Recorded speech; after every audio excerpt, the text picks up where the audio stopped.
Hello, welcome to another episode of Meet the Manager, episode 2, season 2. Joined today by Matt. Some of you may know him as KicksNDribbles. Matt, you were just showing me something, the banners on the homepage, and we got talking. I said, hold on, stop. I want to kind of chat about some of the aesthetics, some of the branding, some of the social media stuff that goes on. I'm starting to see more and more people post metaverse football stuff on Twitter and other socials. And so the kind of question that I started to have, and I was like, hold on, before I go down this rabbit hole, let's hit record. Where do you think it falls, going straight into it, where do you think it falls for a level of importance? A lot of people are talking about the game growing and next steps and what that looks like. And you said, the banner kind of bugging out every now and then is, probably not the biggest thing that they work on, but maybe it is. Maybe social media, networking, and growing the game should be the biggest thing. And I know it kind of bugs you out. So what do you think about it? Yeah, I think it's I think it's important to I guess for the immersion in the game, and being able to be a part of your club, to be have the players feel more real. I think when talk about or think about transitioning from the cartoon players to to the AI generated player models. I think kind of being able to share the graphics through the share function on socials is helpful. I think there are a lot of managers that do like a great job with it and kind of create their own content. I think it's just, it's a small thing, admittedly. But I think it's just something that is kind of a cool way to be able to share things and hopefully kind of grow the game organically. I think it's just one of those things, like if you see them pop up on socials, if you see them, even just being shared within Discord and just kind of what people can do with it. I think it's just another way to feel more a part of kind of your club and your agency. And I just really like the way it kind of ties things together. And so, like you said, it's definitely not top priority for the team, and I wouldn't expect it to be. But I do think it's something that's pretty cool. And I thought, honestly, when it worked and worked like really well, it was just a neat thing to have. And I think even with the with the real life player models, it made it look that much better because they have like the latest signing one or kind of player of the match, and they look really good.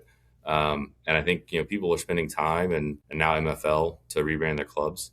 So it's just another way to kind of bring all of that together and make it worth the MFL you're spending to brand your club. Yeah, yep, for sure. And certainly not trying to throw stones, but I think it is an interesting topic. People discuss the different levels of the games, right? Whether it's the ecosystem for the marketplace or the ecosystem for the store, everything kind of ties in back together. And it may not feel like the biggest thing. Other items may feel bigger, but those could be really critical. Those could be really critical to grabbing awareness, grabbing new markets. Who knows what the next growth plate is? But I want to say Nepenthes has like 1 million followers on Twitter, and there's 2,000 people in the game. So like a very small percentage. If Nepenthes posted something and people are like, "Hey, this looks cool," maybe in a couple months, Premier League's over, World Cup time, there's still a buzz for soccer, but people are like, "Hey, I want that itch." Net posts something, and suddenly we're flying with graphics and images. So it's impossible for the team to fix and balance everything. But yeah, I think some of the graphics, I see them on Discord, I see them on Twitter. Admittedly, I don't use them very much. I see people post the like post-match scores, player of the match. And I think there's probably a great opportunity even to grow some of that. I see people post like their own AI stuff. Like they'll grab a player, the team logo, and kind of throw them together.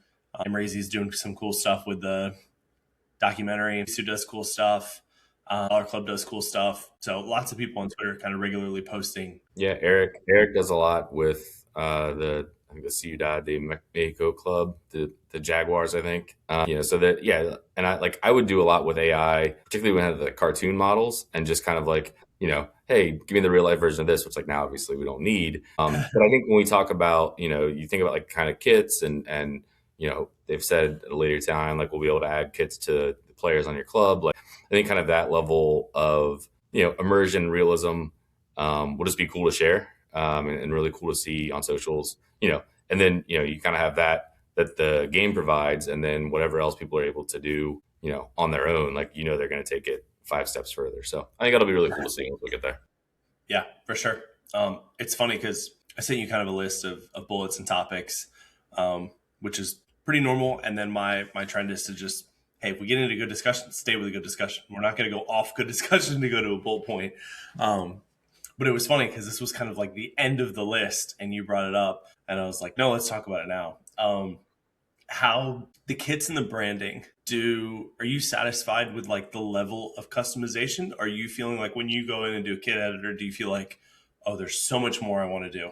So I think from a branding standpoint, it's pretty good. I mean, since it's basically just kind of like a more or less a blank canvas, and with kind of all the AI tools that are out there, like I feel like you can do a pretty good job of designing your logo and kind of the color picker they have, and I feel like you can and naming stadiums, which I still need to do for like half my teams that I've purchased in the last 2 seasons. But like I really like all of that, those aspects of it. From a kit standpoint, I do wish I wish there were more kind of kit designs, and I wish I had done better in some of like the rapid play tournaments, or the tournaments where you could have earned additional kit designs, and I like sucked and didn't earn anything. So I do wish I had done that. I wish you could do more with the kits, just because like I've got 12 clubs now, and had gone through and done kits for all of them, and like it felt like they were all starting to feel fairly similar. I was like, I want to try and find a unique design, and if it was unique, it was because it looked like horrible. Um, and so, I found myself kind of like defaulting into like the same 4, 5, 6 patterns, tweaking the colors. But like, I wish there was a little more you could do there. But then also, you have the reality of like, there are only so many ways you can make a kit look different. So I don't know. Like, I still think it's a really cool feature. I really enjoyed just playing with it when it first came out. And then now, when I'm getting new clubs, like it's still fun to go in and just, do the rebrand, design the kit. Like it's still pretty cool. Yeah, yep, for sure. I agree with pretty much everything you said. One of the things that I think is cool is as new kit patterns come out, it's kind of like a new toy to play with. I think when the kit designer came out, there was, I don't know, 8 to 10 different options, and we all did the sliders, and then I think Jimbo did the kind of the matchup and voted people off, and they went down, and there were several times I'm like, wait, how did they make it look like that? And then was on Discord and like, does anyone know how they did this? People were like, yeah, it's this kit, but you just mess these sliders. Yeah, I was gonna say yeah. It's pretty fun just to you see like, okay, how much do I need to make this like squiggle and blur and amp up the border, and like you can, so even with the handful, like you said, 10, 12 kind of like designs they have, you can definitely make them pretty unique. And it's just like, okay, how do I not take this so far that it just looks like it's believable that it might be real. Too much. One thing that always annoys me, it's probably more of an OCD thing, but the kit manufacturer logo and the team logo Yeah. never seem to fall correctly. If you have like checkered patterns or stripes or something, I always want to like just grab the logo and pull it and just fit it into the square, fit it into the stripe. I can never figure that out. So for me, my issue is like half the time it seems like the corporate logo doesn't load when I'm doing the kit designer. So I can't see where it is, or like it'll be there and I'll change the color and it'll disappear. So like that's kind of just an irritating bug. But then yeah, on the other side, the club logo, like I was really happy when they made it so you could make the the badge larger on the kit. So that was, and that I like always maximize that. But yeah, anytime you have kind of the checkers or the squares, I'm trying to either like center it up, either dead center or like kind of in the four corners, and like it's just I'm playing with like every slider by 1% for way longer than it should be. But yeah, I think yes, it is definitely an OCD thing. But Yeah. yeah, More improvements to look forward to. yeah, absolutely. Yeah, plenty more. I think excited about kind of growth and marketing. We had kind of the big announcement with Paris and some of that stuff. I'm looking forward to whatever is next Yeah, in terms of that space. Sure, we'll have an exciting year ahead of us and more team updates, but we'll kind of spin back, go back to the top of the list and that's good. do our traditional start. But, so we'll go back and let you introduce yourself again. Yeah. Start from the top. Perfect. So I'm Matt, like you said, Kicks and Dribbles on MFL. I think originally it was Nats Lions 03 in Discord, and then kind of stuck both of them on there because I think it just got confusing. And I started. Let's see, I got started with MFL like right before the first pack drop. So I had kind of gotten into, I guess, NFTs and like everything with Top Shot in like early 21, right before the big bubble. And so if I had a crystal ball and sold everything at the top, I'd be real happy. I of course just wrote it all into the ground. But so, I was already in the kind of the Dapper ecosystem. And then I'd also gotten on So Rare actually from watching a Laird video. And so, that was kind of like and I was already a soccer fan as well. But so, I was kind of already into like the soccer Web3 space, got into another game as well, pretty much at the same time as MFL. That game is now no longer. So congrats to the MFL team for still being around. But so I think there was an email like, I don't know, 48 hours from Dapper or something, or through Dapper, before the first backdrop. And so didn't really know much about like MFL at the time, but went on and made an account and jumped on the first backdrop, which I think was like June. I actually looked back at before this conversation. It was like June 8th, June 9th, 2022. So it's been a while now. But I was also looking like some of those players are still in my agency, and some of them have progressed pretty nicely. So it's always fun to look back at that. But yeah, so I guess been here pretty close to the beginning, and it was like I said, for a time was kind of splitting time between Web3 soccer games and when the other one died basically, and also as we were heading up to kind of season one with MFL, and I was really excited by the aspect of like progression and promotion and relegation, and really kind of getting things going after we'd had so many seasons, the 0.1 through whatever it was, 7, 8, 9, quite a few. And so, have been really involved, I feel like, over the last probably 18 months. And just, have really enjoyed it. Like, I love the progression aspect of MFL. I think that is more than anything, that's probably my favorite part of MFL, like more than winning and losing, or, complaining about the engine. It's great to wake up like every morning, and it's great being on the East Coast, like in the US, because you wake up and, wake up at 5 o'clock, 6 o'clock in the morning, and like you have progression to look at. So that's pretty fun. So yeah, I don't know. That was kind of how I got into it. And yeah, just really enjoyed it ever since. You mentioned wake up and check progression. And East Coast US, we're pretty safe. If you're waking up, it's run. Morning trainings have run. I have a almost 1-year-old. There's been several times that I've woken up at like 2 or 3 in the morning and grabbed my cell phone. I'm like, I wonder if progression's his run, and do I want to spoil it for myself or wait until I properly wake up in a couple hours? Um, Yeah, I mean, I feel like being in this time zone is like the one where I could wake up at 4:30, 5 a.m. and either I want to check progression, or I've done it. It's happened a couple times, like the hour and a half before a transfer window closes, and I'll like find myself, I'm like, well, let me just look on Discord and see if anyone like is trying to find a spot for a legendary whatever, and I can just fit them into a team. So yeah, it's definitely nice to wake up to, and it makes it certainly makes off seasons a little sad when you wake up and there's no progression to look forward to. yeah, for sure. That changes the whole game. You mentioned So Rare. Are you still dabbling on So Rare, or have you pretty much moved away? Um, I still do, but like it very much comes in waves. So like I was kind of doing like the free NBA game early, like to start the season this year. And so at the same point in time, I kind of got back into like the soccer, because I still have rares and limiteds over there. But like honestly, just with kind of work and like life and everything, I more often than not, right now at least, I'm just forgetting to set lineups every 3-4 days. So like I'm sure things calm down a little bit, like I'll get back into it. Like I said, it just kind of comes and goes. Like I'm probably not spending too much on there moving forward, but just with the classics, and like I've got a fair amount of MLS cards. So when that season starts back up, I'll probably jump back in. Yeah, we're close. We're really close. I'm a MLS sicko, and we have about a month. So Nice. Are you a Charlotte fan, or I'm not. are you? I really didn't have a team, and started following Atlanta kind of ironically. I grew up in Atlanta, but had no ties to the team. Um, and then bought a Brad Guzan card and stuck with Guzan, and then was watching them week in, week out. And I do their server inside now, Okay. their lineup Yeah. projections. So Yep. it's kind of forced me into having to focus and pay attention a bit more to see what's going on. Um, but no, there's so many teams. There's 30 teams in the MLS, so it's fun to kind of pick and choose. And you can follow the superstars, right? Like Evander is fun to watch for Cincy, and Carlos Heel in New England, and if he's ever healthy again, Ricky Pooch out in LA. Um, Not looking promising. It's not looking good, but it's fun to watch the stars. Remind me, this isn't going to hit with most of the audience, but college football here, where Yeah. guys can just dominate. You can get really top end superstars in the making, and just kind of watch them be better than everybody else.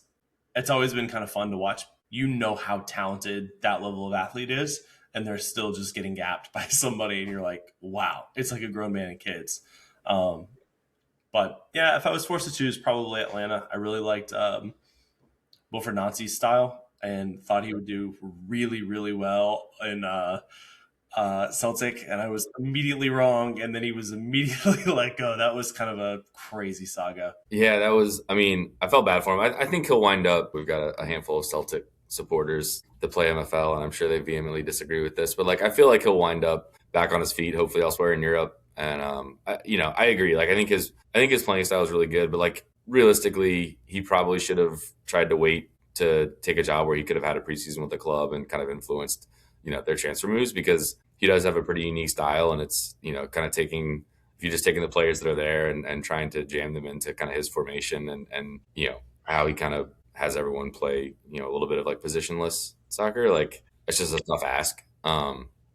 So yeah, he probably didn't do himself any favors just with kind of his natural playing styles, and I didn't follow it super closely, but it also didn't seem like he was like ingratiating himself with the fans or the media too much anyway, which that also never helps. So but I do hope he does well, because I agree. I really like watching the Columbus clubs. Kind of a crazy saga. I want to say it was like late November, early December that he joined with them, and then just the nature of the beast. November, December, super busy, and then I looked back up and I was like, I wonder how they're doing. I'm like, what do you mean he got fired on Tuesday? Yeah. It was like that was fast. I remember because I guess it was right after the first of the year, and I knew they were playing Rangers, and I had actually texted my brothers, and because one of them lives in Cincinnati and one lives in Florida now, but we all used to live in Columbus actually, and I was like, if they lose this, I don't think Nancy survives, and yeah, it didn't work out. Sure enough. But yeah, it'll be fun to watch and fun to follow. You mentioned by original packs having players, and you have some fun progression as well, which I'll kind of circle back to. But do you have a single favorite NFL player on your agency or outside your So agency? yeah, so my favorite one, honestly, probably retired. I guess now 2 seasons ago. It was also happened to be with the only ultimate that I have thus far. But Hubert Stolarczyk, he was a Polish goalkeeper. But he was someone that I purchased like I think fairly early for maybe like $8. But I think I bought him as like a limited after he had showed kind of some early progression, and he was like old goalkeeper minted to start. One of the players that like if you get them in a pack, you're instantly disappointed. So yeah, there he is. And it was just kind of crazy because he just kept progressing as he got older and older. And so like I said, I think progression in this game is super fun. I think we have kind of the guardrails and what you see in the white paper, in terms of expectations. But I think like he's a pretty good like kind of case study for don't give up on anyone too quickly. So I would say he still probably is my favorite, but then I also really like still playing for me, thankfully. Friend Barajas, who is a Mexican striker, and he was actually someone that I packed pretty early, and he's just had like completely very consistent progression from day one, and just keeps going up. And so running out of places for him to really improve that's going to materially, I think, move the needle overall. But he also he's just fantastic. Yeah, the quick stats are gone. The shooting is all the way gone, and dribbling is most of the way gone. Pace can help a little, physical can help a little, but um, yeah, it's going to be Yeah. towards the top. Yeah, he's got room to go, but but I mean a lot of, I'm trying to think if there's anyone that's like not, great. I feel like anyone that I say I like is generally they're always, kind of tied to progression just because they're fun to watch. And it's, when you get someone that really starts accelerating quickly, it's just kind of fun, getting back to the waking up at 5, 6 a.m. and seeing when like you see those specific players go up again. It's just, really exciting to see. Yeah. Yep. I was looking at your progression. It's always one of the fun topics to talk about. Yeah. And plenty throughout their history. You've got plenty of guys that are big flyers. Are these are most of them guys that you bought through packs? Were you targeting guys that were like the quick flyers? I know Trust has talked about looking for the guys that go like +2 or +1 early in the season. Were you doing the same thing? Yeah, a lot of these. I mean, there's a handful that I packed or just happened to pick up and like they did well, but I'd say the majority were players that I found like on the marketplace who maybe were kind of lower commons that like accelerated really quickly and just kind of happened to see them and was looking at like really cheap prices and just kind of clicking through. And I guess I'm always of the opinion that like if they're $2, $3, $4, and you can get them and throw them in the development center. And if they continue progressing, great. And if not, like it's pretty low risk. And then like sometimes too. I mean, I've probably gotten. I feel like I used to have better success with this.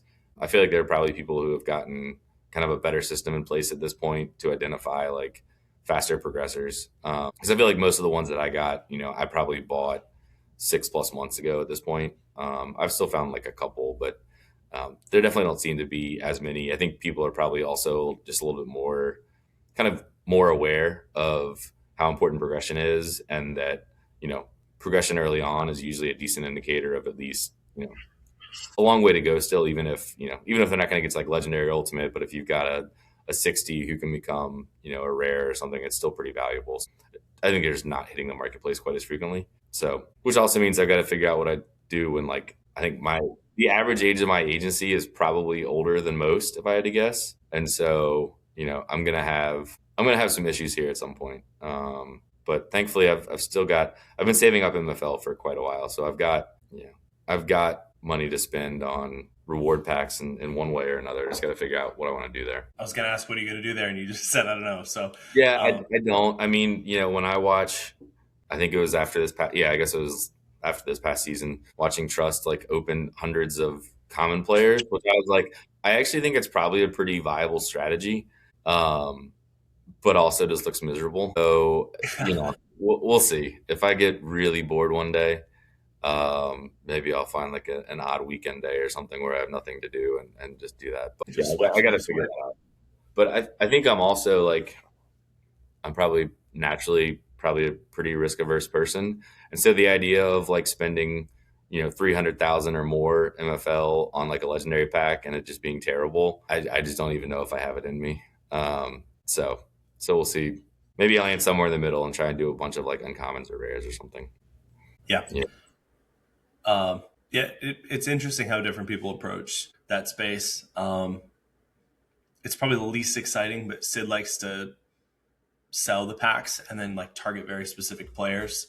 But then you're paying like full price for good specific players. So, but the thing is, he never misses, right? You never get that pack where you miss. Yeah.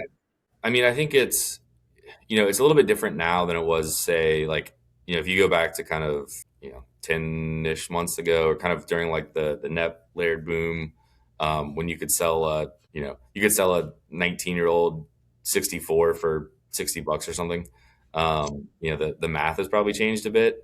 But I think like I was doing for a while, I would just sell like common reward packs because that was where like the best kind of MFL per dollar ratio was. But that was also just a painfully slow process to try and turn MFL into money, because I think Trust has said this before too. But like the other thing with reward packs is, as small as it may be, like you don't have the upside of getting an upgrade. Having your limited player that's supposed to be in a pack actually be a rare or a legendary. And so, for me, like I think the upside there is pretty meaningful. But right now, like just with kind of where the market is, I also have a hard time kind of justifying pack prices. So I'm just sitting on MFL, and I'll kind of figure out what to do when more guys start retiring, I guess. Yeah. Yeah. I think I've started to question if I'm wrong, but I think when we start to see more retirement, more common, I think we should start to see some more clarity and stuff speed up. I don't think that we're going to see mass exodus, and the people that are playing the game are going to have to add players, find solutions. And I think there will be opportunities there. So I think that'll be fun. I think that'll be kind of a fun little divot in the market to figure out what happens. Yeah. I mean, I think it's, I think we're getting to the point where like we're kind of reaching the peak, I hope, of like power creep. It's definitely been really aggressive for the last year. And everyone's kind of seen all the charts and stuff in Discord, but like, even like when Flint opened, it was like, hey, great, we have somewhere to stick 45s and 50s, and like now we're like, well, okay, you can use 60s in Flint, and you might finish mid table. But I think like we're gonna start seeing a lot more retirements, and I think I was kind of looking at the numbers that I had pulled before this season, and I think over the next 3 seasons, like over 10% of all active players were going to retire. So we're going to start seeing like in the next 3 seasons. So we'll start seeing, and I think retirements will continue to tick up, at least for the next few seasons, if not more. There's going to be a lot more turnover. I think, that's why, like, when there's always the conversation in Discord, I guess, or, it gets suggested every once in a while, usually when at the start of a season, when everyone sees what, Ice, Spark, Flint look like. And there's just the pile of unwanted, loanable 50s. But like, I think if everyone can give it time, which may not be that much longer, or it might be a year, which I realize in this space is like an eternity. But like, I think it's gonna settle out. We're gonna start seeing kind of power level within divisions be where they probably should be. And like you said, I mean, people are gonna have to decide what they're doing when their players start retiring. But we're at least gonna get through all of those the early packs where we had legendary packs. The average age they were minted at was lower, their average retirement age was later. Like, we're going to get through that whole wave. And so I think we'll be in a much better place, just kind of throughout like the ecosystem. And, I think the last time we had, like I said, when Nep and Laird came in and kind of everyone came in, we saw a huge user spike, and there was this, massive shortage of players, and also prices were spiking. Like, I get why the team kind of ramped up packs at that point, but I wish we could go back and dial it down like 25%. But I think realistically they're still running a business, and I think they know that at this point, like, that was probably a bit much. And I think now, having seen them kind of control things for 3.5 years, like, they're usually pretty good about keeping kind of a pulse on where the market is and like where player and club ratios and user ratios should be. So like, I think if ever, like, my biggest concern is that we do some sort of kind of short-sighted mechanism that negatively impacts the market long term. Like, I worry about instituting a overall cap within a division or something. Like, I think just kind of let the market play out, and I think we'll be in a pretty good place sometime this year. Yeah, for sure. I hadn't thought about this until 2 seconds ago, but there were some big projects that the team executed right after the booms. Did you ever consider, like, if they might have been funding one of the big projects? I know that the team talked about how many nodes they added, and I don't know what nodes are, but it sounds expensive. So like when they converted to the photorealism, I wonder, and I don't have an answer, but I wonder if part of the aggressiveness with the packing was like closing out some of those projects. I wonder if they saw a window and said, like, hey, there will be some consequence for this, but also, like, I think this strategically is the best. Like, we have a window to capture here, to kind of go for it. Yeah, I mean, I've definitely thought about the fact that, like, I haven't thought about it, I guess, specifically from they were trying to knock out, like, X, Y, and Z project, but certainly from they're still a relatively new business that is growing, and they have salaries to pay, and realistically, like, at Yeah. the time, pack drops and pack revenue is like far and away the number one source of revenue. So if you have an opportunity, like, in the short term, I would go capitalize on it.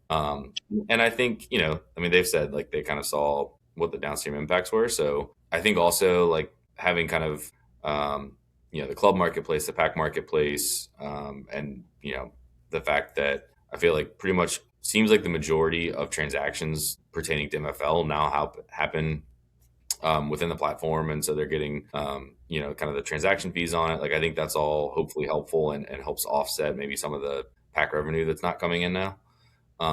So I think I certainly don't fault them for being like, hey, we need to capitalize on this because we're essentially still a startup and, like, need to have additional revenue to fund kind of what the next phase looks like. So I think it makes perfect sense, and I just hope that we can kind of ride things out from here. Yep, for sure. It's interesting how many people share kind of the same sentiment of, like, all right, I'm over the power creep. Let's walk it back. Let's try and kind of like resettle and have like a long-term sustainable kind of footprint, like with ice teams and flint teams and spark teams. But at the same point, like it's cool to see stuff grow organically and watch people degen into flint with rares, and it's hard to lose those games. But Yeah, I mean, it seems a little easier this year, or this season. But yeah, I mean, I think, you know, I don't know. I guess it depends on kind of how you're approaching MFL. And I feel like, I think a positive is that usually when people come in, if someone were to come into Discord and say, hey, either what do I do or like, can I make money right away? Generally people are like, this isn't really the game for that. And, probably just like the state of the crypto market as a whole at this point. But I think, it's no longer like 21 and 22. And so I think probably at this point, most people that are still kind of playing MFL are playing it as a game where like there are ownership aspects to it. And you can, if you focus on it and like kind of find your niche, like you can probably be profitable, but also like you're probably not retiring playing MFL. And, I think people just realize like, hey, it's a game, you play it, there's an investment, but like, I don't think I haven't added to my initial investment from really the first, kind of handful of pack drops. I also realized that like being early on, like I said, I was set up certainly. I think those early packs were pretty loaded, and so like that was beneficial as well. Um, it also wasn't necessarily a small investment to start, but like, it's not like FIFA where you're, I'm not, or I guess EAFC now, which I've clearly stopped playing since then. But then when I was spending 60, $80 a year and like, as opposed to degenning into Flint, I was degenning into FIFA points and just like setting money on fire. So, this is better than that. And I think hopefully most people realize that at this point. Yeah, for sure. An interesting call. Like people that were playing EAFC, FIFA, however you want it branded. To your point, like there was rotational cost to enjoy the game every year. This can be the same way. Like I think it has to be. I think most users, and I've said this a lot, most users have to understand that like, hey, you're gonna have rotational costs. You're gonna get something back. Like unlike FIFA, you're gonna be able to rotate winnings into future seasons. Like it's gonna be extremely hard unless you have a very specific approach to stay fully sustainable with an additional investment. But that's okay. I think that's good for the ecosystem, good for the game.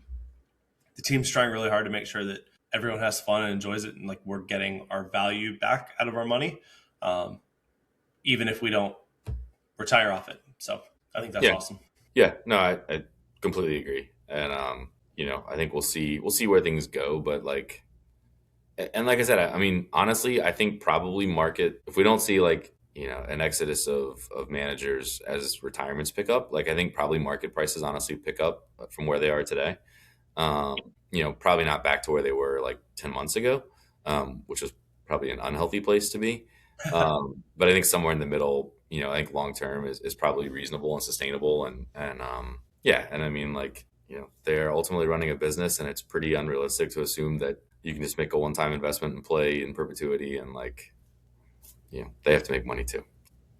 For sure. Ultimately, like the utility and enjoyment of playing a game is supposed to be part of what you get out of it.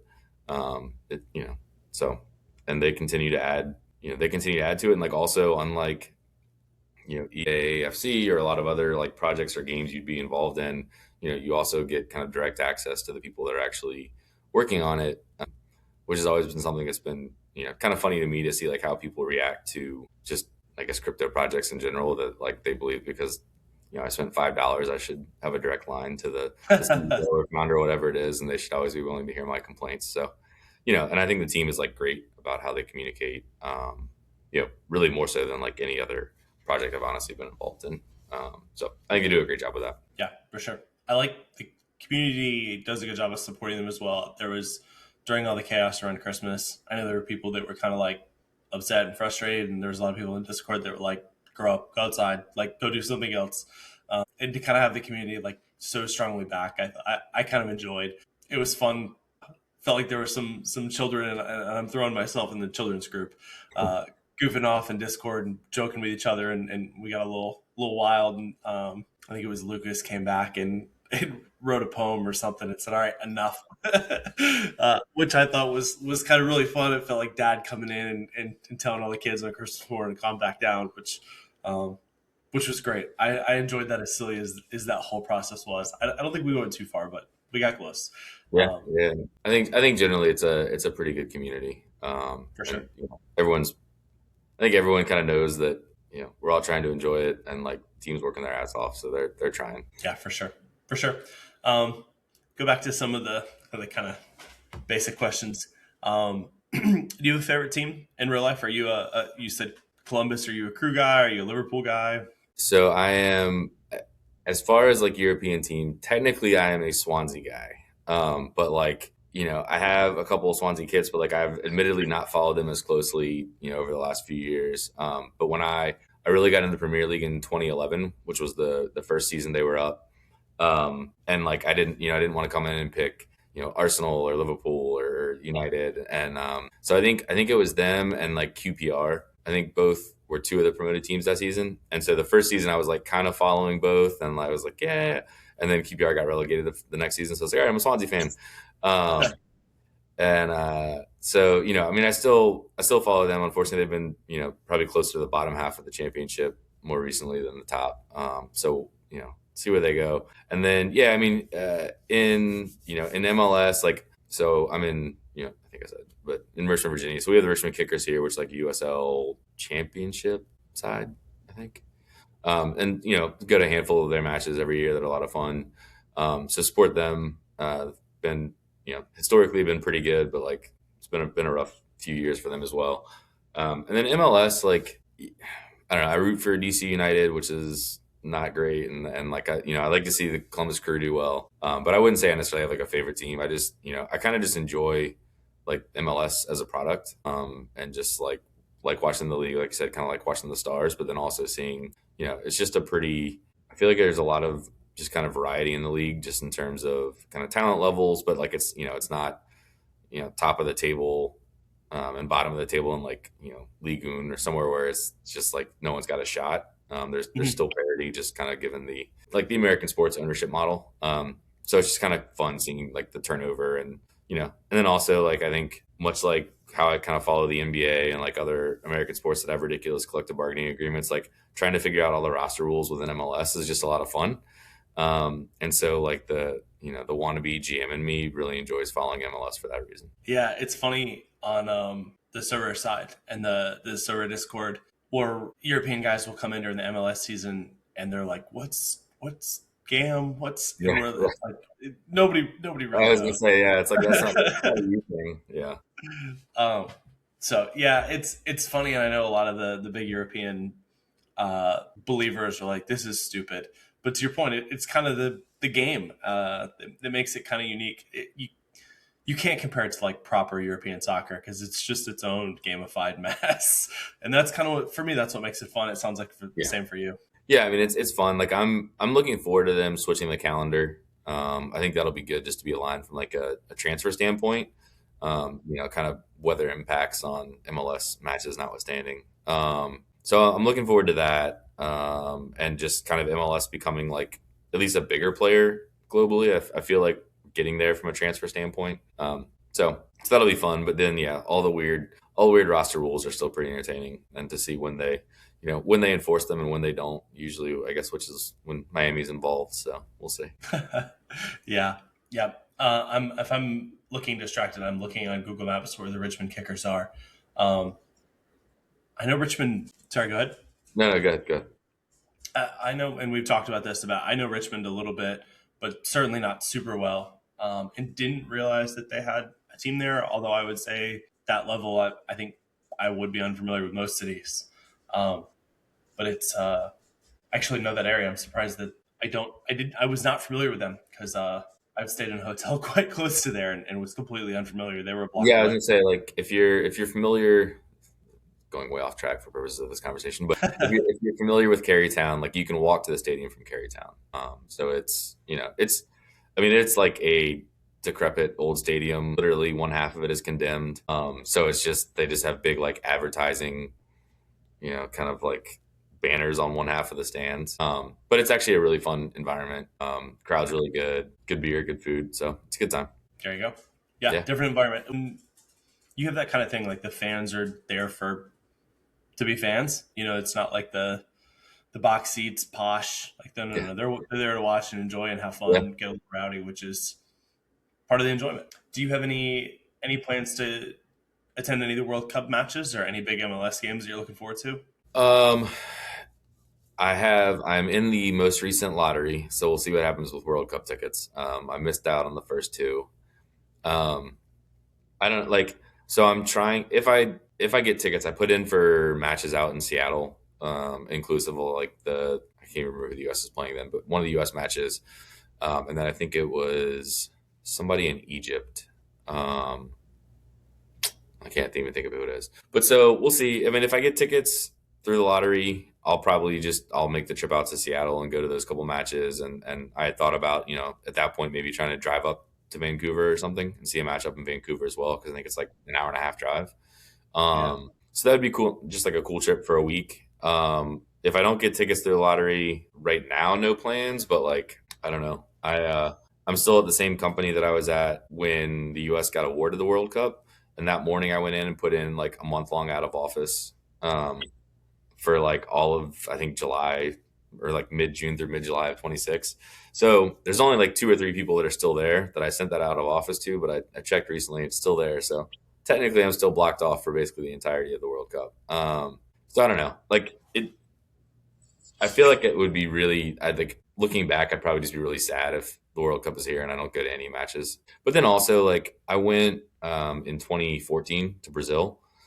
And Nice. like, honestly, just like at times hanging out, like in the hotel or like in, kind of little bars and like areas around where we were staying and just watching matches with like locals and like, you know, visitors from like all over the world and just watching matches there was honestly just as much fun as going to matches live. So, one way or another, like I'm going to take some time off. I'm going to go watch matches with other people and just kind of hang out and have a good time. So, you know, if it means I'm not paying like $6,000 or something ridiculous to go to the match itself, I'm okay with that. Yeah. Yeah. Yeah. I think there's a huge asterisk there around price. The ticket listings right now online are astronomical. And everyone's kind of like, these have to come down. Like, human beings can't afford these, and the stadiums have to be full of human beings. So, Yeah. um, I think there will definitely be, I think certain matches prices will be, like you said, they'll have to come down.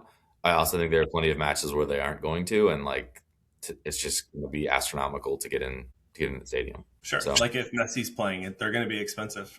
yeah, right, exactly. But like, I was going to, make up a team, but I'm not going to do that. I'll get flamed from whatever country that I have no intention of throwing under the bus. But yeah, I think Yeah, it'll be it's fun. fun. I think there's going to be a lot of engagement. When U.S. lost to Netherlands in the last World Cup, we were in outside of D.C. We went to a sports bar and it was pretty full, and my wife couldn't care less. And I felt a little bad, kind of dragging her to it. And she was like, "No, no, no, I had fun. Like, it was. We're not doing that every week, but like, Yeah, I enjoyed it." And so just kind of that same vibe of like great atmosphere and kind of being a part of a community live, even if you're not in the stadium, is a blast. So yeah, great opportunity to have the World Cup here. definitely.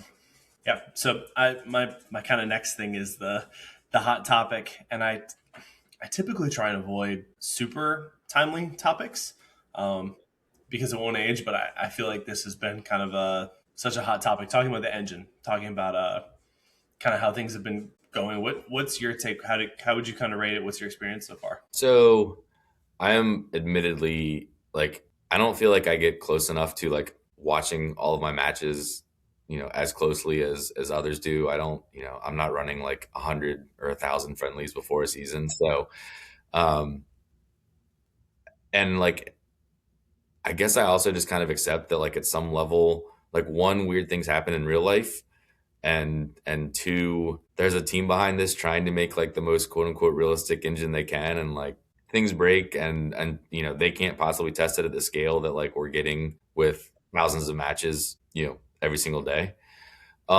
So all that aside, like I don't feel strongly about this engine. Like honestly, I think I said something earlier in Discord. Like it actually feels like it's a little bit more forgiving from like a formation standpoint right now. Like I think Mm. you can be successful with more varied formations than was the case previously. Um, I mean, I will admit, like there are certainly matches where I look at the result and I'm like, how on earth did I lose that? But on the flip side, I've had plenty where I'm like, I can't believe I won that. I've got a team right now that's like, I think in second, and I should be fighting for relegation probably. So like, I'm not gonna get like too worked up about it one way or the other. I think, yeah, I guess like I think I mentioned this before we started recording too, but like, I look at everyone that's been really fired up about the engine for like the last week or so, and then I think fast forward to when we implement substitutions and injuries, and a few of us angry about like it, the score in a match relative to like XG. What's going to happen when the striker you just paid $60 for, or $5 for if you're in Flint, or $1,000 for if you're in Diamond, and they miss the next 6 matches because they just broke their leg? Like, I think Discord's going to explode. So like, I just hope the team is prepared for that. Like, I'm not one that's pushing for like implementing injuries. Honestly, like I think substitutions will be cool, so long as they can be kind of pre-planned, and you can work through that piece. But yeah, I don't look forward to like whenever injuries get implemented and the Discord reaction like the first match day. So Yeah, it'll be like the rollover day when everyone kind of freaks out about the yeah, calendar, the retirement calendar. But every day it'll be yeah, like that yeah, every day. exactly. Yeah. Um, And I guess too, like, I mean, like I said, there are certainly people who spend way more time and are way better from a tactics standpoint than I am. I think one of the other questions you had teed up was what I want, like if someone wanted to, you know, offer for me to be like their delegate to manage a higher level club. Like, one, no, because it's just more stress. Two, I'm not that good. Like, I'm there are certain things I think I'm good at with MFL, and like probably match day tactics and just kind of that aspect of it is definitely not it. So there are plenty of people though that like have tested it a bunch, and I know there are lots that are frustrated right now. But then also, Ronan seems to be pretty confident that like he's got it solved, and I feel like he's also usually really good. So if there's something to be had there, I think it's probably a way to crack it. I think over time people will. But it's one of those things like they have to change the engine, maybe not every season, once we get to a really stable place, but like we can't just have like one engine that just lives on forever, because then you just have kind of whatever the meta becomes, and like a the third of game the gets players old. in the ecosystem just become useless, Yeah, whether it's wingers or wide mids or you know fullbacks or whatever. Like, it's got to change, and I actually liked kind of having the same engine from 9 to 10. I wouldn't mind if we got to a place where like 2 or 3 seasons in a row we had kind of a consistent engine, and then it changes and everyone has to adapt to it, and you figure it out from there. So I think it keeps things interesting. It provides a reason for people to go out and purchase additional players and kind of change up their teams, and think through like reacting to what's actually going on with the game, and not just like this is what I run out there every single day with every single club, and rinse and repeat. So from that aspect, I like the variety. And I've probably taken like I sold off all of my really high tier clubs in the last couple seasons, which admittedly has made me not stress every single match quite as much as I used to. So if this was 3 seasons ago and I was like worried I was going to get relegated out of gold or something, maybe I'd have a different reaction. Um, but I also just don't feel like I'm not someone that spends like hours testing, so I'm not even sure I've earned the right to complain if I wanted to. I So that's kind of where I'm at. think anyone that feels really strongly about like getting relegated, as a repercussion of the engine, how they feel about the engine, the response to that would be like, then next season you should be fine.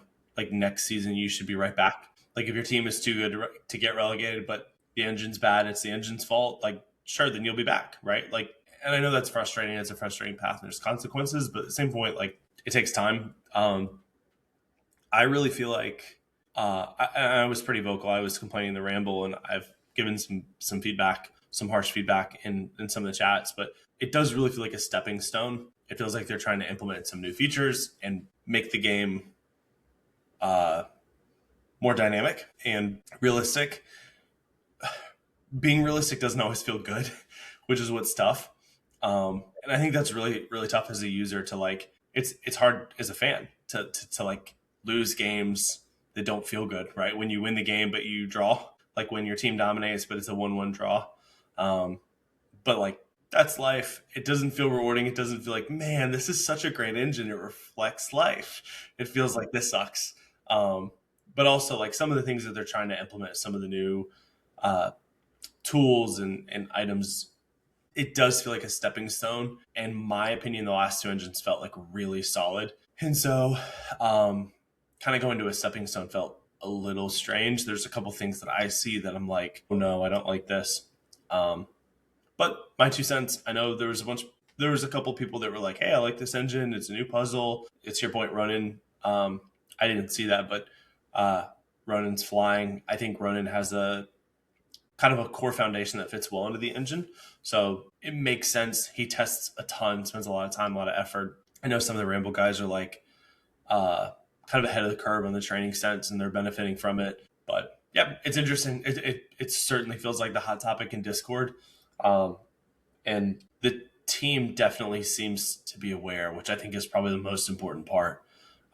It's not Yeah, I something mean, you can snap and fix.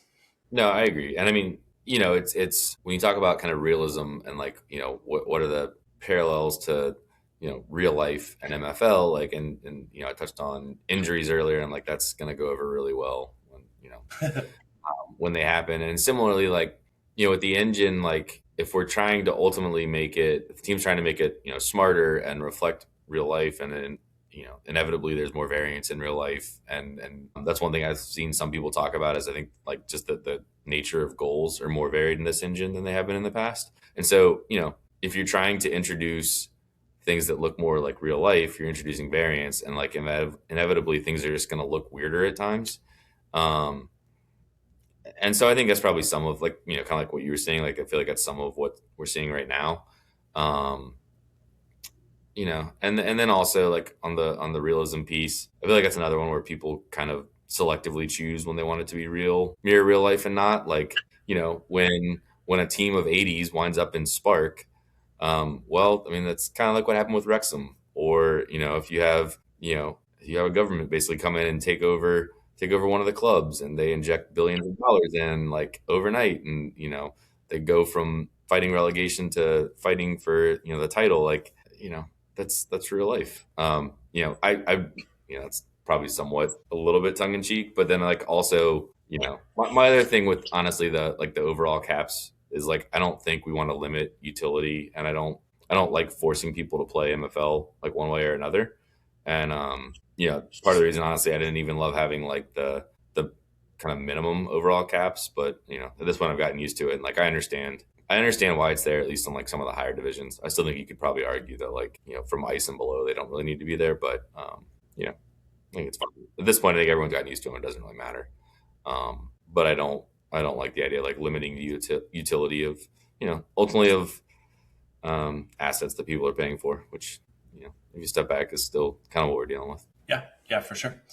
And I would say as well, like there are plenty of opportunities where the playing field is like leveled. There's preseason cups been less common the past couple of seasons with the holiday heroes and stuff, but like we had preseason cups that were like caps to 750 or whatever they may be.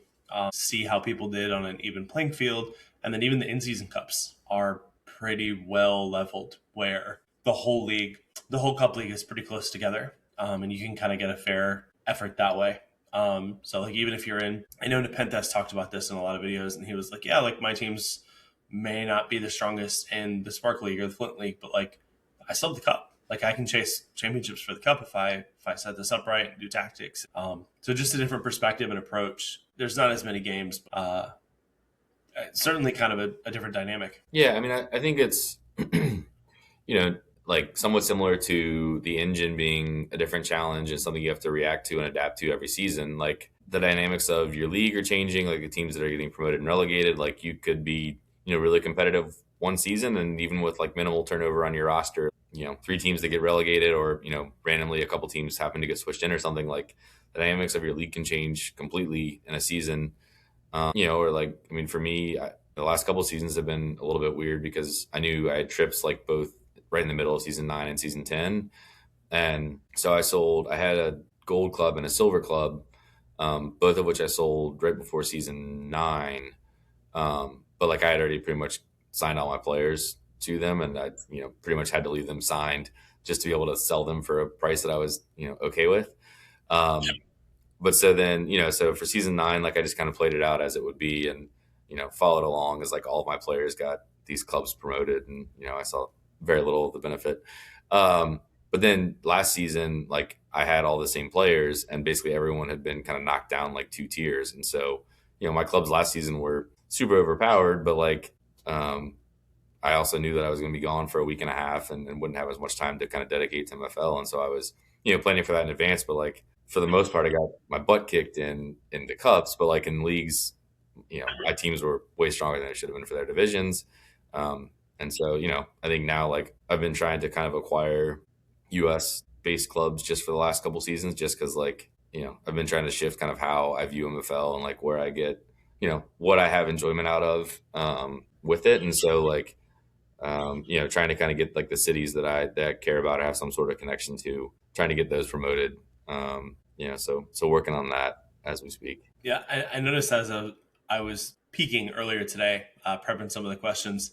Um, it kind of made me chuckle because you have Casablanca, um, and then it's all American clubs, and I would say in more recognizable cities as well. Richmond, which is home for you, that may be an outlier to some of the Europeans, but New York, Detroit, Philly, New Orleans, like this logo, this is a fun one. Charleston, Sarasota, which is Florida City, Orlando. Uh, I had to Google Parma, admittedly. Did you just grab U.S. City, do you have a tie back to Yeah. Parma? So like as we get into Parma and Santa Clarita, we're both like they both hit the market. I think Santa Clarita was Flint at the time. And they both hit the market for like 45 or $50 as US cities. And like at that point I was like, that's just cheap enough that I'll just grab them. Um, Yeah. I didn't even realize like Parma's in Ohio, and I lived in Columbus and went to Ohio State. So I at least had some connection there. Even though I don't think I've ever been to Parma in my life. But it gave me an excuse to make an Ohio shaped logo. And then Santa Clarita, I have no connection to other than I knew there was like a show. I don't even know on what channel. I've never seen it, but it's something about like zombies or something. So that's where I came up with that logo. I think the show is like the Santa Clarita Diet or something. I don't know. Literally never seen it. I just know it Oh, exists. okay. I was wondering if that was the Walking Dead prequel, but I guess not. I don't think so. I googled the premise as I was making the logo, and that was about the extent of it. And then I needed like a Flint club, and there were no like U.S. Flint cities coming up, and so I think someone packed Boston, and they like listed it back at $80, and I was like, I'll just grab it. So Um, this team, Orlando team, Magical Express, I thought was a great logo. Please don't sue us. Um, yeah, right, but yeah, that was in one of my leagues in Flint with me last year, and you won the league and dominated.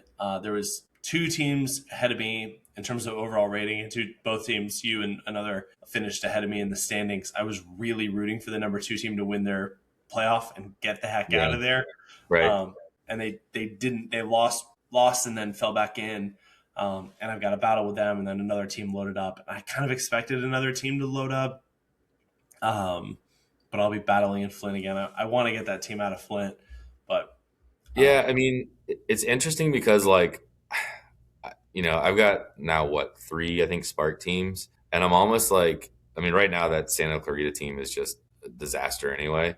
But I'm almost like, I don't really care if they get relegated because like there's value in having, I think, a team in Flint, and I drew the team in dead last, and that was the first point they had all season today, so that was fun. But like again, you need somewhere to stick. Like I need somewhere to stick the 50s I've got, and that Boston club may wind up getting promoted. So, and it's hard. It's honestly hard to find Flint clubs. Like they're more expensive than Spark or Ice generally. I feel like, at least if they're kind of cities that or countries that people might find more desirable. So I don't know. So I wouldn't be terribly upset. I'm not trying to do as poorly as that team is doing, but if they get relegated, I will not be upset. yeah, yeah. I think when you have some of the higher licenses, you're getting so much of your NFL that from silver, from bronze, that it just you're splitting hairs down there.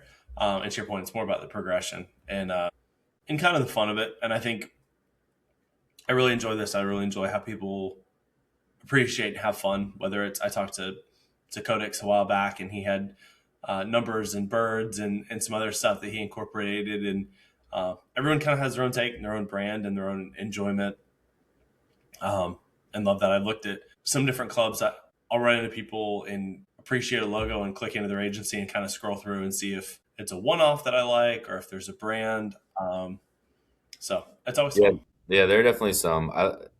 I've thought about kind of rebranding everything because I like some of the agencies and like some of the managers that have kind of a similar branding throughout all of their club logos. Haven't gotten around to it yet, but there's a couple that I don't love that I need to rebrand anyway. So it might happen, but we'll see. I guess if I'm going to do it, I should do it before I get anyone promoted too highly and becomes that much more expensive to rebrand. So there's that. Was this original team, or have you had these guys for a long time? I've had The them. I think I got them. So they were like I want to say fourth club. Um, so I think I bought them. Was that like? Oh, it's actually September 2024. okay. Okay. Yeah, that sounds right. I was thinking it was actually later than that. I thought it was like last December.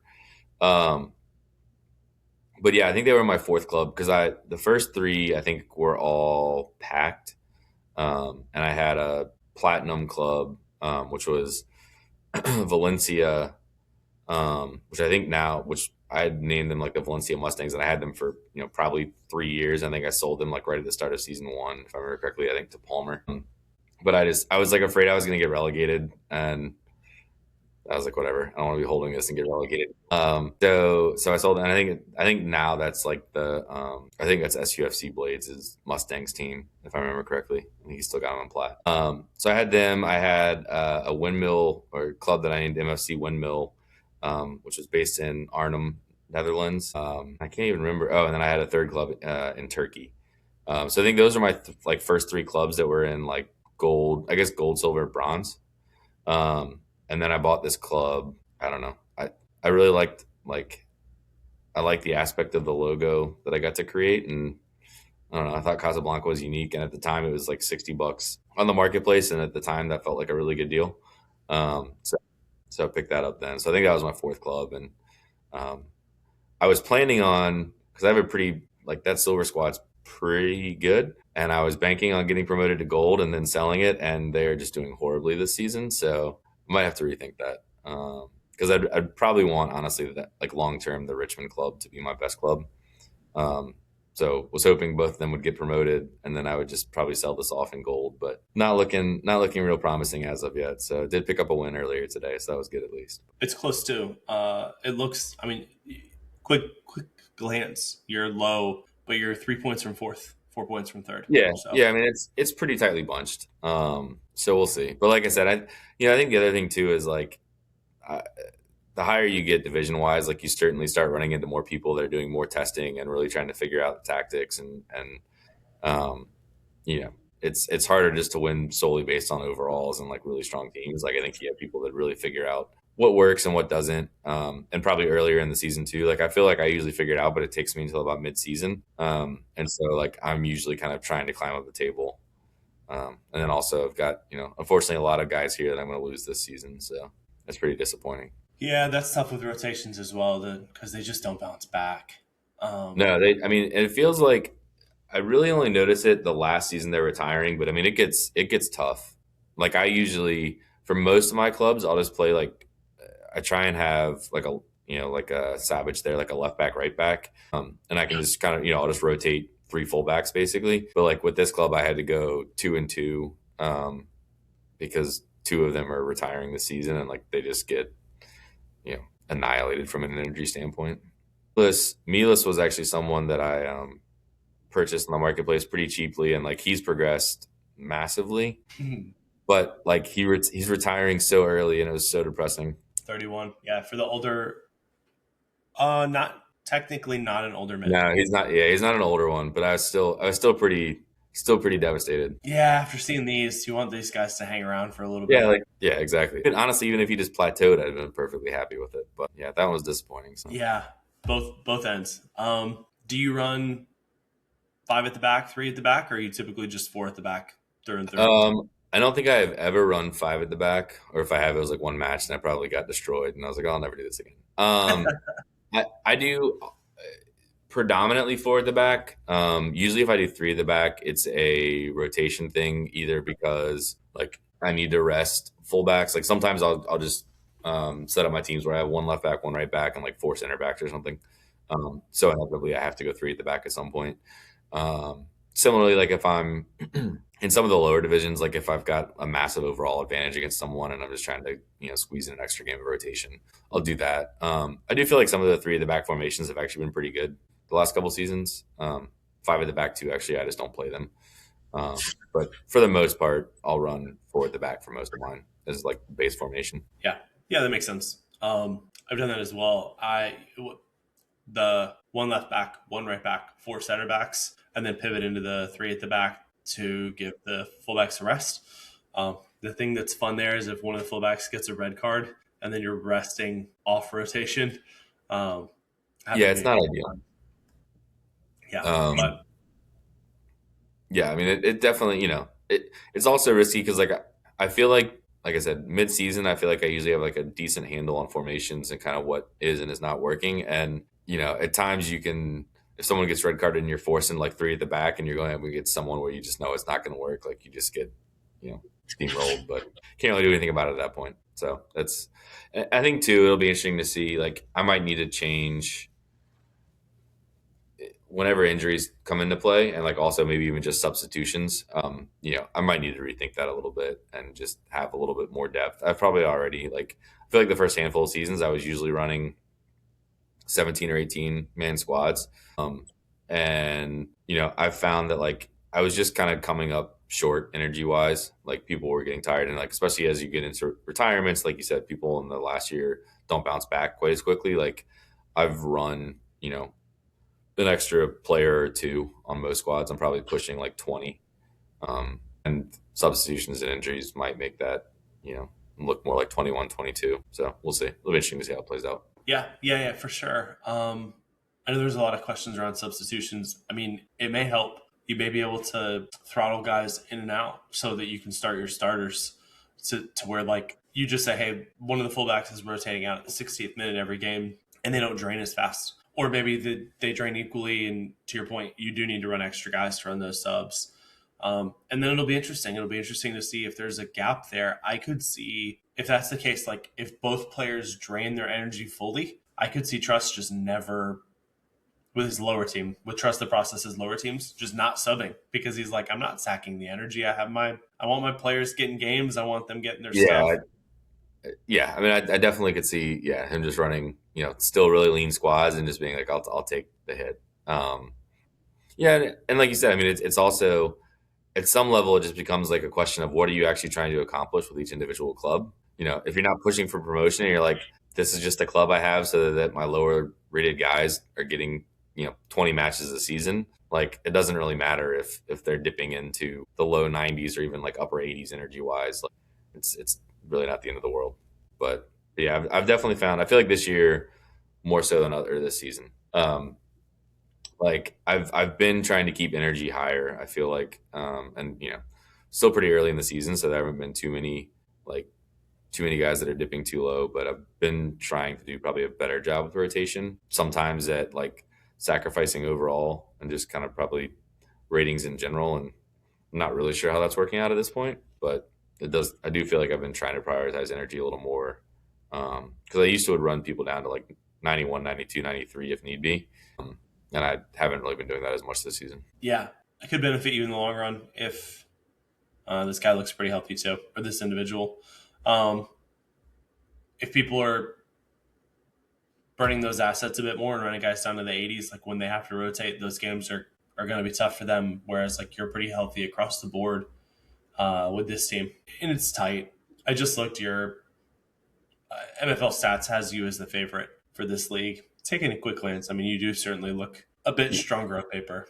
Yeah, I mean, it was pretty frustrating. I think so. I was kind of looking at all of the silver leagues. I don't know if you saw. Like, I think the day leagues came out. Like, I have one ridiculous Excel chart that I pulled together where it's literally every single club in MFL and every league on one chart, which like you can't actually see, unless you know exactly what you're looking at and you zoom all the way in anyway. But I think this is like pretty, I'll say reasonably comfortably the strongest silver league. I think like I don't remember the numbers exactly offhand, but I think the top 8 or 9 were all in like the strongest third of all of silver, and then there were 3 or 4 teams that are all like 88s or 89s, I think, on average. So I was pretty disappointed to see that, admittedly, when I was kind of looking into it to start the season. But Interesting. clearly, I'm not even living up to that. So There's time, plenty of time. got some work to do here. Yeah. Jimbo's raised the question talking about a reshuffle, a periodic reshuffle. Would you want to see that? Do you have opinions on that? Yes, I do. I guess like I kind of like the way it is. Like again, going back to the realism factor a little bit, I actually like having kind of the consistency season over season within most leagues. Excepting I guess when you kind of get into some of the higher tiers and like you have to shuffle up just because someone owns 2 teams in the same league or whatever. Um, I like the consistency, but like there are definite disparities, which when you're talking about higher divisions, um, are pretty meaningful from like a whatever expectation as far as what you're hoping to earn MFL wise and where you're hoping to finish and getting promoted. So I'm kind of torn. Like I think generally speaking, I like the consistency, but every time I look at a league and see that like I'm in the hardest one in in that respective division, it's pretty frustrating. Um, it's one of those things. I feel like it balances out over time. Like, but I don't know. I'm torn. Admittedly, I like the consistency. So I guess that's where I'd land. But like, I also would understand if they mix it up. So yeah. Is that scrub? Surely it has to be Yaks Yaks. Sorry, caught my attention. Yeah, Um, no, yeah, I understand. Yeah, um, I feel like manager wise, this division's pretty loaded too, but or league's pretty loaded. But realistically, once you get like silver plus, that's kind of the case always. So yeah, Thomas. I think was this. it might. I don't know if that's one of Palmer's or. Yeah. He talked about it a little bit. I think big names, Big Will. That's fun. It's fun. A lot of times in my games, I don't recognize the names that I'm playing. Yeah, Occasionally, but Sturge, it's fun. I have to imagine it's fun. Risu is very active. Um, Obi, yeah. I mean, a lot of these people I've talked to, where I see regularly in chats and whatnot, and I think it's fun to play your buddies. yeah. I Fun mean, little rivalries. yeah, it's definitely it's funny too if I look back at like my Discord history and it's like, oh, I talked to this person 3 years ago trying to buy some random player who's still kicking around. But yeah, I mean, it is like fun to see names you recognize. It's less fun in like Spark. You're like, oh no, they're actually going to be good. But but it is fun. Like, and I guess that's too, like I said, kind of from like a rivalry standpoint and kind of having the consistency season over season. I appreciate that part of it. So. Yeah, for So sure, for sure. Um, I'm definitely with you in terms of the mix between like wanting evenly distributed leagues so that like the better teams are moving up and there's not this like weight offset, but also like the camaraderie of it and the seeing the regular teams that you see is fun and it's part of it. So I think it's an interesting question. If someone comes out with like a great solution that kind of blends the two, then maybe we'll have a better discussion around it. But cool. Um, any kind of open topics? I asked the features or tactics, and we kind of led with that. But is there anything else that you kind of think of or want to chat about? I guess the only I'm kind of curious your answers on a couple of questions. One, I think you had mentioned in the past like where you would like to see meetups in the future if there was a meetup in the U.S. or centered around the World Cup, what that looks like for you. I have my own thoughts there, but kind of curious what yours are. Yep, that's been one of my favorite questions. I feel like I've kind of worn it out, but Atlanta would be very accessible for me. Although there are quite a few places that wouldn't be that challenging, I don't think, to fly to. Um, I looked at hoteling in Miami during some of the games, and it is outrageous. I don't know if I've looked in Atlanta, but there's quite a few options. Seattle would be a little bit more challenging going coast to coast flights, but New York's hosting. I think Chicago's hosting. Kansas I, City's hosting. I think Chicago is not. I think Chicago dropped out, if I remember correctly, because I think like economically for the city didn't think it made sense. I still think Chicago is actually on my like short list for this answer. Um, you know, again, middle of the country, like it probably makes it, more accessible for folks in the US. It's probably a little bit tougher if anyone's trying to come across the ocean to make it over for it. But I do think Chicago would be a good one just because like it'd be a fun place to watch matches, like ton of great sports bars in Chicago and like, whatever, go to a Cubs game or go to a Fire game. Maybe the Fire will actually be like good for once. They have to be. The way the MLS works, nobody stays bad Yeah, forever. Like right. the Fire are due. They are. Another one that I thought would be fun and probably, admittedly, I haven't seen all of it, so maybe it's been mentioned, but I would guess it's not been mentioned. Um, I actually thought Orlando would be fun, and I'm probably going to out myself, beyond just my Magical Express logo, as a Disney World person. Um, but honestly, I think one, there are like direct flights to Orlando from basically everywhere. So, from that standpoint, pretty accessible. Um, Similarly, like if Orlando City was playing a match, I think their matches are supposed to be a lot of fun. And then you can go to Epcot at Disney World, and we could hit everyone's countries and have a drink in all the countries. So there's that option as well. Um, Yeah. that'd be a fun one. Not necessarily the cheapest given Disney World prices these days, but still fun. Well, yeah. Two different thoughts. Disney World prices are expensive. The hoteling can be mixed, which is unique. Um, Yeah, I think because I there's think so if many. you yeah, there's so many. I feel like you can usually find pretty good prices, like on actually fairly nice hotels in Orlando. Just don't stay on Disney property. Yeah, yeah, yeah, yeah. There's a benefit if you're using the shuttles and whatnot, but um, United States is Atlanta, Boston, Dallas, Houston, Kansas City, LA, Miami, New York, which is in Jersey. It's not in New Yeah, York. I would say Um, half of these aren't really where they are. Philly, San Francisco, and then Seattle. So quite a few. And to your point, some in Canada as well. You mentioned Vancouver. Were you suggesting going to a World Cup game or going to MLS Vancouver? No, if I wind up getting tickets for Seattle matches, I may try and also like just on the secondary market get tickets to a Vancouver match for the World Cup and drive up there as well. Because if I remember correctly, I think like the Seattle matches, it was like a Monday, and then there for basically 3 days, and then a match on Friday. So if there was like a Vancouver match that week or something, maybe just try and drive up for like a night, check out the match, and I've never been to Vancouver, so check that out for a day or two too. Yeah, yeah, yeah. That makes sense.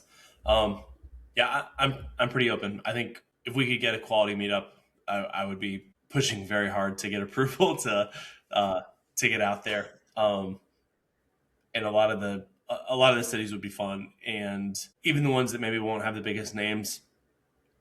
To your point, like the bars, like the fact that this city is hosting, this city is going to be lively.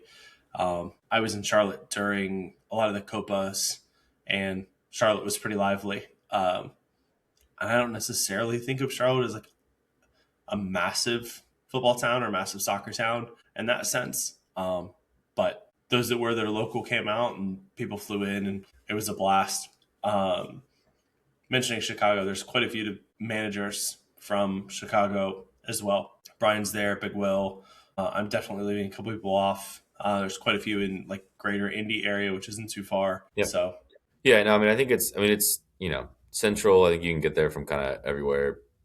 Plenty of airports, plenty of flights. And Chicago's a really cool city, and it's like beautiful in the summer. So there's that too. yeah, not this time of year, but in the summer. Yeah, yeah, exactly. Orlando's this time of year, but yeah, I'm in. If someone can execute it and put it all together, I'm in.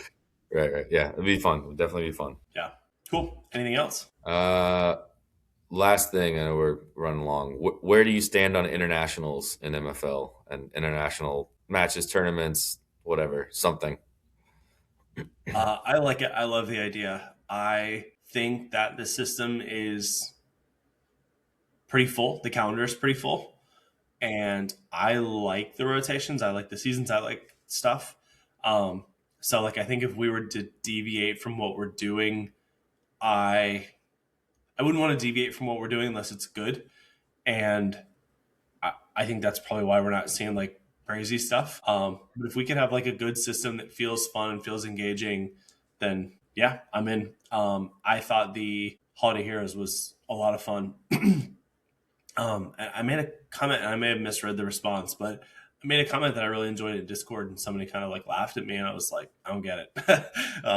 So I don't know if I kind of missed what I did wrong, but Yeah, no, I I mean, thought sorry, go ahead. no, you're good. Go ahead. I was gonna say, I mean, it felt like a lot of people were kind of frustrated with Holiday Heroes for whatever, for any number of reasons, I guess. But like, yeah, I mean, I agree. Like, I appreciated they were trying to do something different, and got a lot of people involved kind of throughout the season and then after the season, and and like things aren't perfect, and the first time they try something, there's gonna be bumps, and everyone can kind of nitpick the format after the fact, but I appreciated they tried something different. Um, and getting something in there. And I agree. I think internationals would be a lot of fun. I do not have a good way to implement it, and I'm going to let someone else try and figure that out. But I really enjoyed. I guess it was now probably 24, whenever the Euros were. They did the Euro tournament.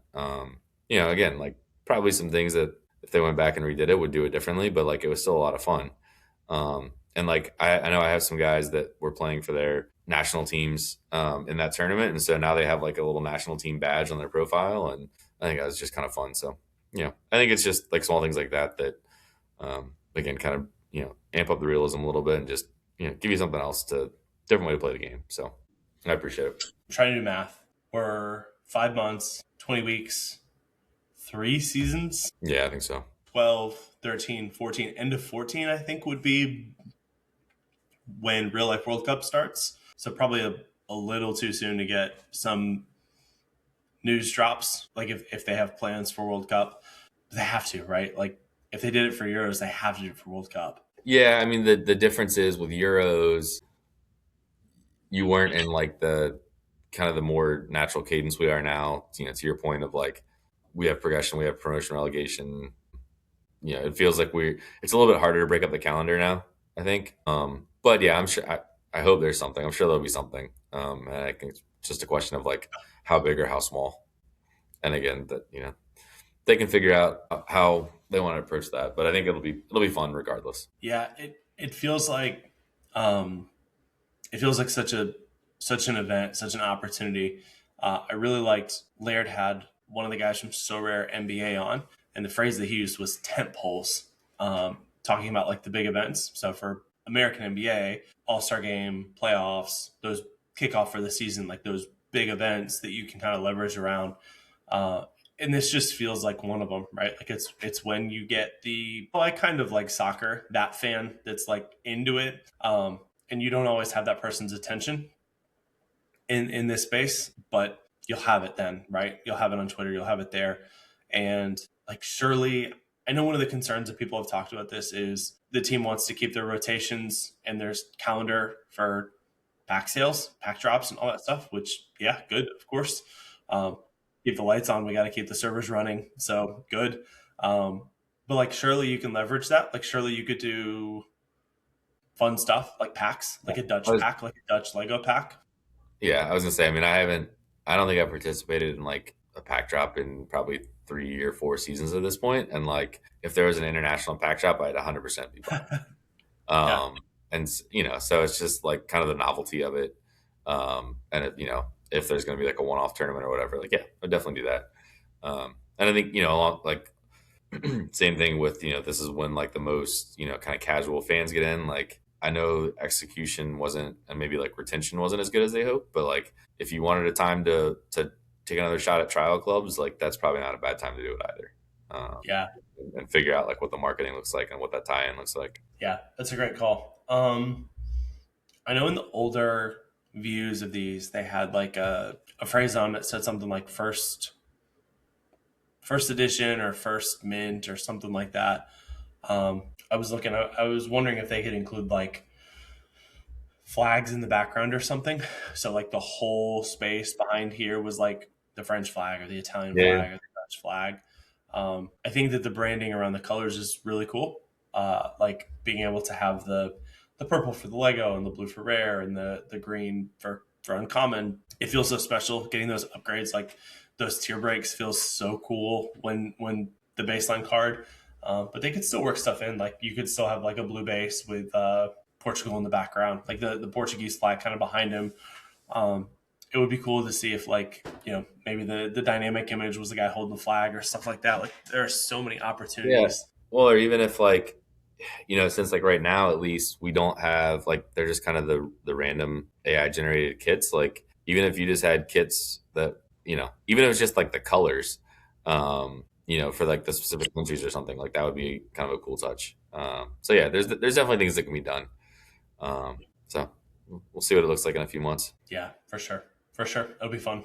Yeah, like you said, I want to be a little mindful of time. I do stay a little long. Yeah, Appreciate you jumping on. Look forward to continuing to follow your season and your journey, and uh, maybe getting into a meetup here soon. yeah, definitely. Thank you for having me, and have a good night. I appreciate it. Thanks. All right, thanks, Ryan.